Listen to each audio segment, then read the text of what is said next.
Hi, I'm Margaret Prescott, host of Sojourner Truth, broadcast on KPFK 90.7 FM in Los Angeles.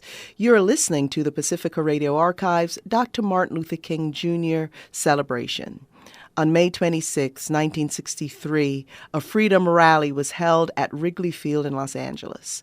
Wrigley Field has since been demolished, and the days of freedom rallies have long since faded. Today, we will present Dr. King's speech from that rally recorded by KPFK. Dr. Martin Luther King Jr. Mr. Chairman, and to all of the freedom-loving citizens of Los Angeles, California, ladies and gentlemen, I cannot begin to say to you this afternoon how happy I am and how deeply moved I have been as I have been a part of this meeting. I think I can say without fear of successful contradiction that this is the largest and most enthusiastic civil rights rally that has ever been held in the history of this nation.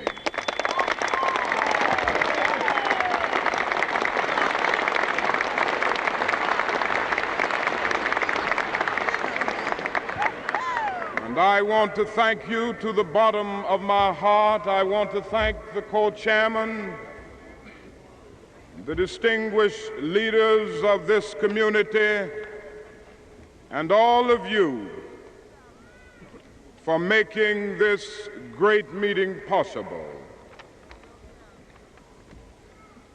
I want to talk with you a few minutes about a city that has been called for years a magic city. But for the Negro, it has been the tragic city. It is the city of Birmingham, Alabama. If a visitor had entered Birmingham just a few months ago, he would have soon discovered that he was standing in the most thoroughly segregated city in the United States of America. And soon after that, he would have discovered that this city had more unsolved bombings of Negro homes and churches than any city in our country. He would have heard about its ugly record of police brutality. And he would have discovered that the average Negro family of Birmingham earns 50% less than the average white family.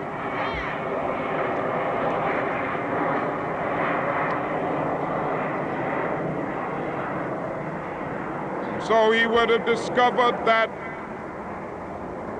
the Negro was dominated politically, exploited economically, segregated and humiliated at every point.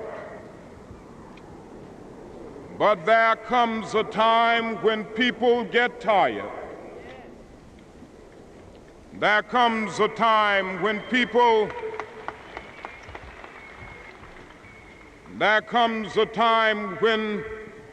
get tired of being trampled over by the iron feet of oppression. There comes a time when people get tired of being pushed out of the glittering sunlight of life's July and left standing in the piercing chill of an alpine November.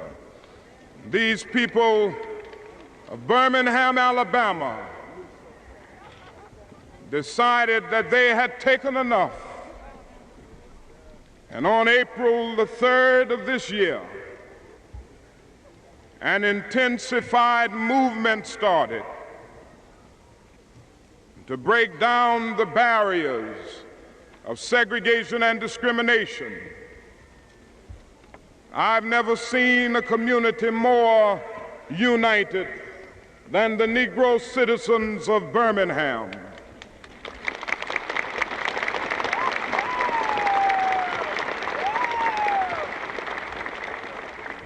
By the thousands, they went to jail for that freedom that they have long fought and talked about.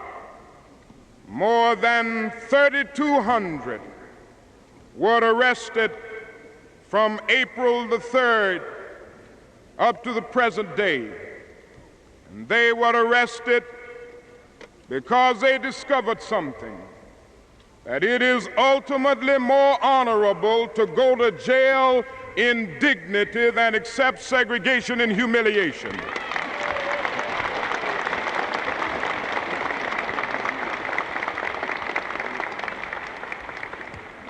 Because of the power of this movement, because of the fact that all of these people came together and engaged in a nonviolent protest, the economic power structure of Birmingham came to the point of seeing that it was impossible to stop this movement.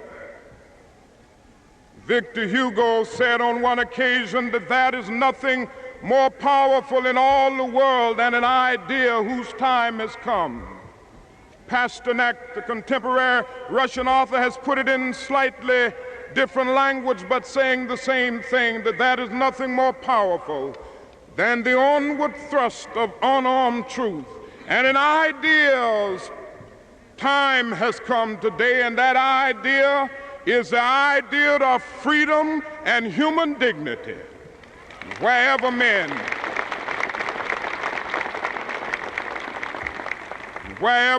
are assembled today, whether they are in Johannesburg, South Africa, Accra, Ghana, Nairobi, Kenya, Birmingham, Alabama, or Los Angeles, California, the cry is always the same: we want to be free.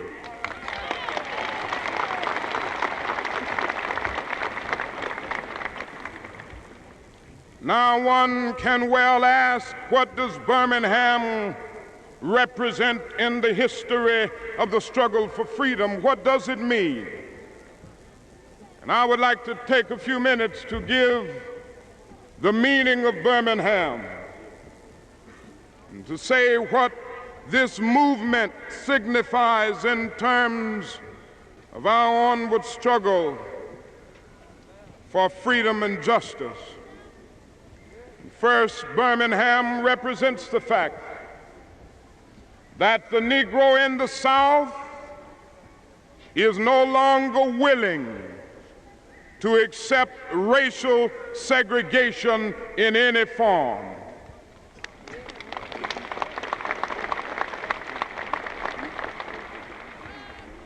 The Negro has come to see that segregation is not only politically unsound, sociologically untenable, but it is morally unjustifiable. Segregation is a cancer in the body politic which must be removed before our democratic and moral health can be realized.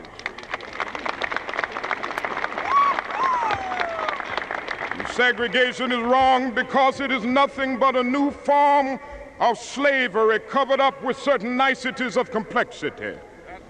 Segregation is wrong because it is nothing but a system of adultery perpetuated by an illicit intercourse between injustice and immorality. And this is what it is saying. And so we are saying in the South, we are no longer willing to sell our birthright of freedom for the mess of segregated pottage. We are through with segregation now, henceforth, and forevermore.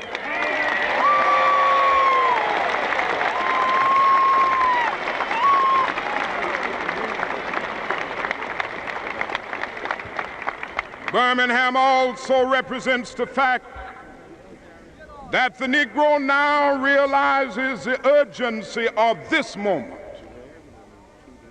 When we started out in Birmingham, there were those voices across the nation saying the movement is ill-timed. Why don't you wait a while? Why don't you cool off? And for all of these years, we have been cooling off, and that is the danger that we will end up in a deep freeze.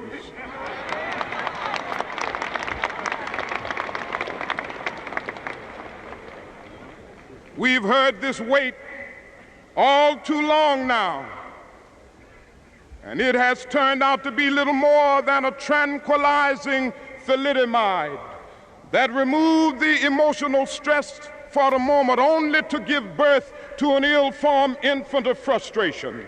And now we are saying we can't wait.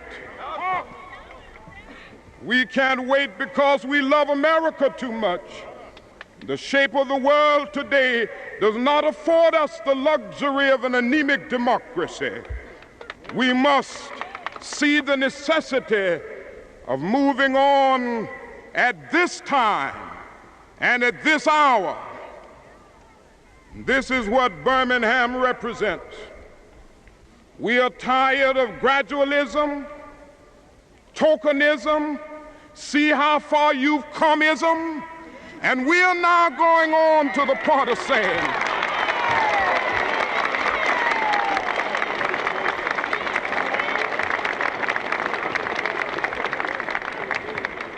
we must see the urgency of the moment. Now is the time to make real the promises of democracy. Now is the time to transform the pending national elegy in our nation into a creative psalm of brotherhood. Now is the time to lift this nation from the quicksands of racial injustice to the solid rock of racial justice. Now is the time to end the night of segregation.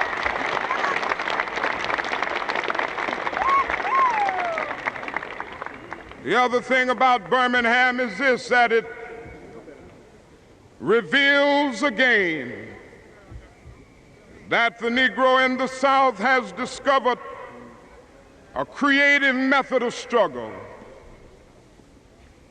The Birmingham movement is a movement with an underlying philosophy, the philosophy of nonviolent resistance.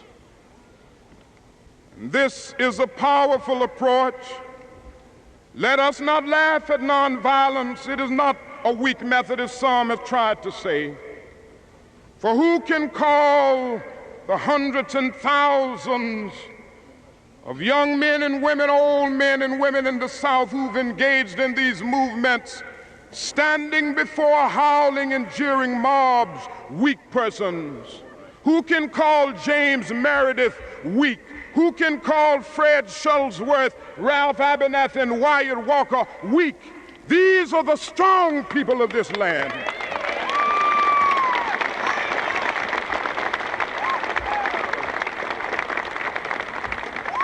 Here is a method that makes it possible for one to struggle, first without hating. We don't need to hate. Centuries ago, Jesus made it clear that this is the first principle of the universe. Love the Lord thy God with all thy heart and all thy soul and all thy mind, and thy neighbor as thyself. But he carried it to another point. Even those people that don't like you, you got to love them. Love your enemies, bless them that curse you, pray for them that despitefully use you. For a long time we've tried to say that these words represented the words of an impractical idealist who never quite came down to earth. But now the psychiatrists in the modern world are telling us that many of the strange things that happen in the subconscious, many of the inner conflicts are rooted in hate. And they are now saying, love or perish. And isn't it wonderful that we now have a method of struggle where it is possible to stand up against an evil system and yet not hate in the process? And there's power in this method.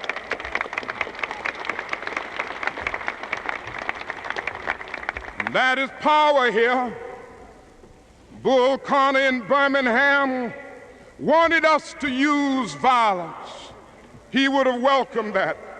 They have a mastery of that art, but we have another art, and it has a way of disarming the opponent. It exposes his moral defenses. It weakens his morale, and at the same time it works on his conscience. And he just doesn't know what to do. If he doesn't beat you, wonderful. If he beats you, you accept or develop the quiet courage of accepting blows without retaliating. If he doesn't put you in jail, wonderful. Nobody within his sense loves to go to jail. But if he puts you in jail, you go in that jail and transform it from a dungeon of shame to a haven of freedom and human dignity.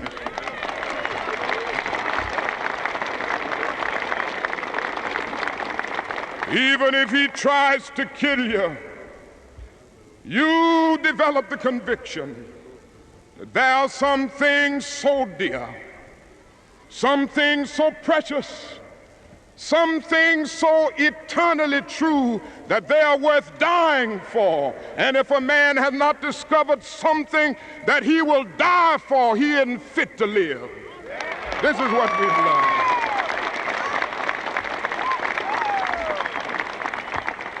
And so this has been a nonviolent struggle for freedom and human dignity.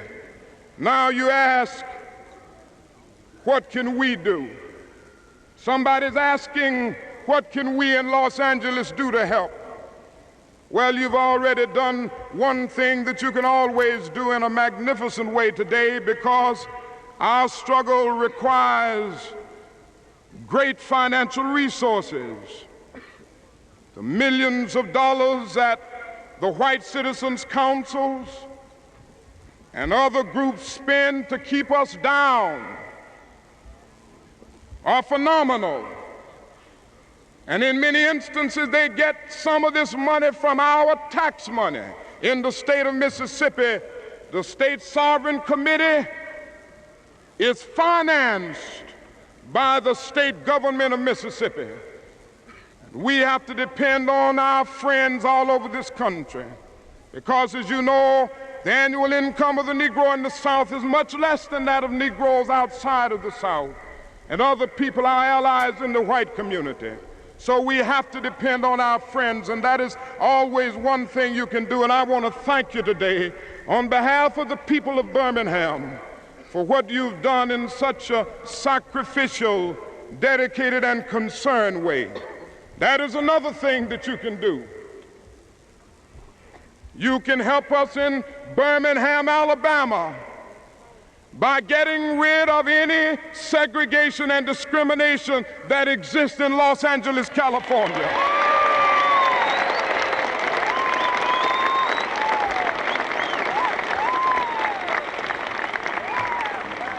For you see, we must realize that injustice anywhere is a threat to justice everywhere.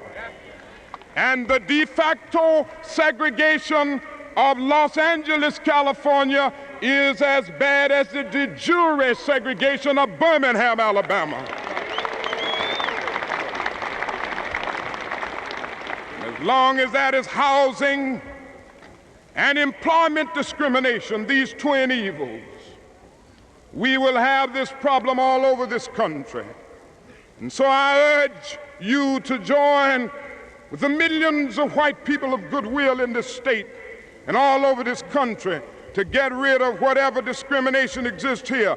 Now, the other thing that you can do is use your resources to get over to the federal government that it has a great role to play in this period of transition. And I think the time has come, as I've said before, and I think Birmingham reveals it even more, for the President of the United States to sign an executive order declaring segregation unconstitutional on the basis of the 14th Amendment of the Constitution of our United States.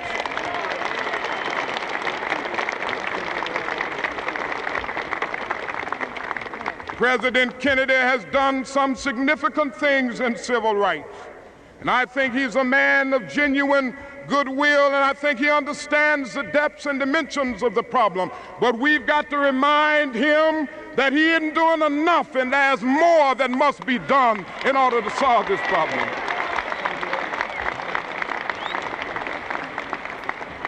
Now the governor of Alabama says that he will stand in the door of the university to try to prevent a Negro student from entering on June the 10th. And I think if the governor of Alabama will present his body by standing in the door to preserve an evil system, then President Kennedy ought to go to Tuscaloosa and personally escort the student in the university with his body.